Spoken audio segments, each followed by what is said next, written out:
रात के 3 बजे होने वाली भूतिया घटनाओं का रहस्य। गांव के किनारे बसा हुआ पुराना हवेली जैसा बंगला कई सालों से वीरान पड़ा था। इस बंगले के बारे में लोगों का कहना था कि वहां रात के 3 बजे के बाद कुछ अजीबोगरीब घटनाएं होती हैं जो किसी को भी अंदर जाने से रोक देती थी। दिन के समय तो कुछ खास नजर नहीं आता था, पर रात होते ही हवेली के अंदर से अजीब आवाजें आने लगती थीं। कभी हंसने की, कभी चीखने की और कभी दरवाजे बंद होने की। इस रहस्य को जानने की जिज्ञासा बढ़ती गई, पर कोई भी रात के समय उस हवेली में जाने की हिम्मत नहीं कर पाता था। गांव वालों का मानना था कि हवेली में एक आत्मा फंसी हुई है जो केवल रात के 3 बजे अपने होने का एहसास कराती है। कुछ लोग मानते थे कि ये आत्मा हवेली के पुराने मालिक की है जो किसी दुर्घटना में मर गया था और तब से वह अपनी हवेली की पहरेदारी करता है। गांव का जिज्ञासु युवा समीर एक साहसी और जिज्ञासु युवक था जो किसी भी अफवाह पर यकीन नहीं करता था। उसने तय किया कि वह इस रहस्य का पता लगाएगा।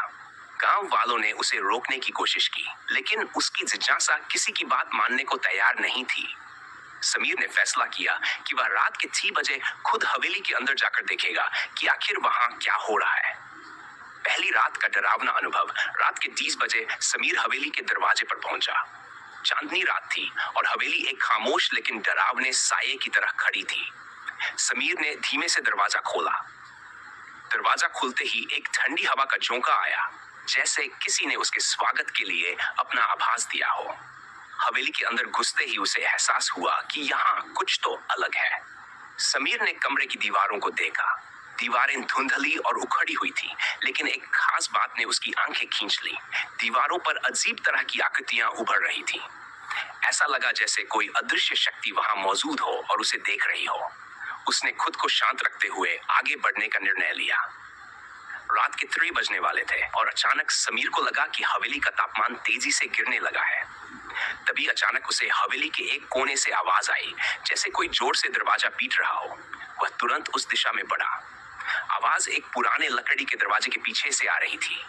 समीर ने दरवाजे को धक्का दिया, लेकिन वह नहीं खुला। दरवाजे के पीछे का राज। समीर ने अपनी सारी ताकत लगाकर दरवाजा खोला और उसके सामने जो दृश्य था वह किसी बुरे सपने से कम नहीं था। वहां एक पुरानी खाट पड़ी थी, जिसके ऊपर एक सफेद साड़ी पहने और उलझे हुए बालों वाली महिला बैठी थी। उसकी आंखें लाल थी और चेहरा जैसे किसी गहरे दर्द में डूबा हुआ था। समीर ने डर के बावजूद हिम्मत करके पूछा, तुम कौन हो? महिला ने धीरे से कहा, मैं इस हवेली की रखवाली करती हूँ। कई साल पहले इस जगह पर मेरे साथ कुछ ऐसा हुआ था जिसने मुझे यहाँ कैद कर दिया। मेरी आत्मा को मुक्ति नहीं मिली है और मैं इसी दर्द में फंसी हूँ। समीर को समझ में नहीं आया कि वह क्या करे, लेकिन उसके अंदर का साहसी इंसान उसे वहां से भागने की अनुमति नहीं दे रहा था।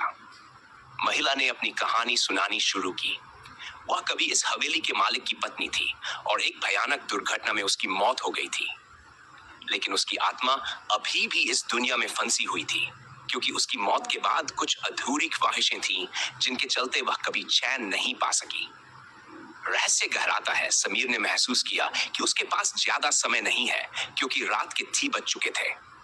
हवेली में चारों ओर से भयानक आवाजें आने लगीं। दीवारें जैसे कांपने लगीं और समीर को ऐसा महसूस हुआ कि पूरी हवेली किसी अदृश्य शक्ति के नियंत्रण में है।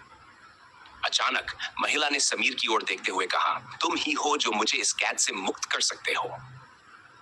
समीर को समझ नहीं आ रहा था कि वह क्या करे। तभी महिला ने इशारा किया कि हवेली के एक कोने में रखी हुई पुरानी किताब में उसकी मुक्ति का तरीका छिपा हुआ है। समीर दौड़ता हुआ उस किताब के पास पहुंचा और उसे खोलने की कोशिश की, लेकिन किताब इतनी पुरानी थी कि उसके पन्ने बिखरने लगे। चमत्कारी अंत। समीर ने पूरी हिम्मत जुटाकर किताब के अंदर छिपे शब्दों को पढ़ने की कोशिश की। उसने पाया कि किताब में कुछ मंत्र लिखे हुए थे जो आत्मा को मुक्ति दिला सकते थे। जैसे ही समीर ने मंत्र पढ़ना शुरू किया, हवेली के अंदर की हवा और भी भारी हो गई।